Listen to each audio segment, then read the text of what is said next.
Addiction. Uncle Sur said one thing to me: never die till you die with alcohol. I thought I was a guru, so I paid attention to that lie, sniffed marijuana all the days of my life. It all started when I entered school. My friends called me a bastard if I don't man up to look at Joanna with an eye closed. If I don't apply with Joanna Newton's third law of motion that says to every action there is equal and opposite reaction. If I don't graduate from being affectionate to touching Joanna at the appropriate places. My face paced up the race. I had to prove to my friends that I can take cigarettes end to end, back to back with no headaches. Because if I don't know Nyekiso and Yenomike them, I can't claim to be a clansman. So Joanna was my target, and all they say was marijuana could make things accurate. So from paper to paper, mouth to mouth, nose to nose, I had to take this Ikonlepo to be the CEO of any world I wished to be. And some moments of nursing this ancient activation, addiction, became my inspiration. So I and Joanna dated. I so hated any advice to abstain from marijuana, which I often times had with Joanna. After paying a 3K fine, I remember the last alert I saw from my 69-year-old mother, who sold her other wrapper. She gave me the money with tears, said I should do nothing corny, as that was my semester school fees.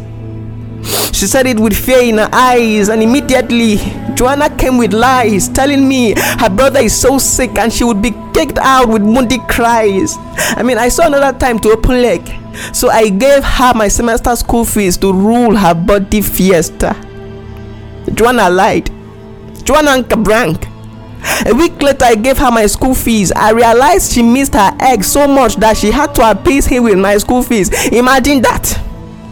I called Joanna tired. She no pick my call. That's when I remembered that in September, these long white papers gave me 15K with 500 naira. I went to bed knowing I was in Niger.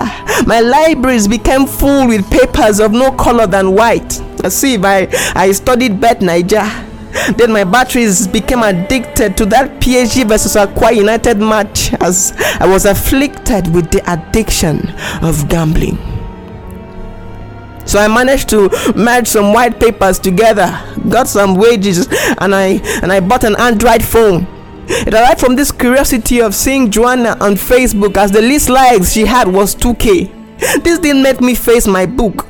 I compared myself to the slay kings I would borrow clothes for studio pic with gold rings. I preferred them to me, as my best was 2 likes in every 10 hours.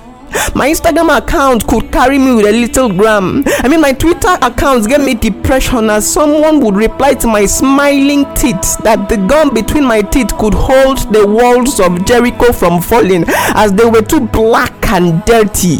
Hey, Jesus. Then from that instance, every now and then I found my stance, as my eyes were fixed on this notification button of Facebook. I was indeed addicted to social media. So I mopped up my social life, topped my typing skills. I learned from my friends how it feels to render a girl's feeling with just a wink. This life was meant for me, I said. In a twinkle, I met 3 girls, fed them with sweet words like, their face can space Nigeria out as a gold producing nation. Although Nigeria is old, but their face would spit out tons of gold mines in this present time. I spent time with multiple Konji partners, leading with the able and the principled, the kindergartners and the co-partners. I had no idea that this was sinking deep into my blood. With fear, I kept thinking deep, only to discover that this veil was uncovered and I was addicted to konji, sex. Then after months of ill health, I wondered what I would tell my sons if I die.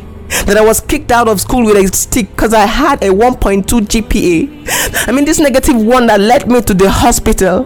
That's when the doctor tested positive to HIV. Brothers, I was tested positive to HIV. Brothers and sisters, at this point, I had no idea if I should do the crying in Russia or China. I came out with a curse. This curse that made me lose everything. The cause or curse being fat. I was addicted to a whole number of irrelevant things. What will happen if you stop being alone to do things I don't know?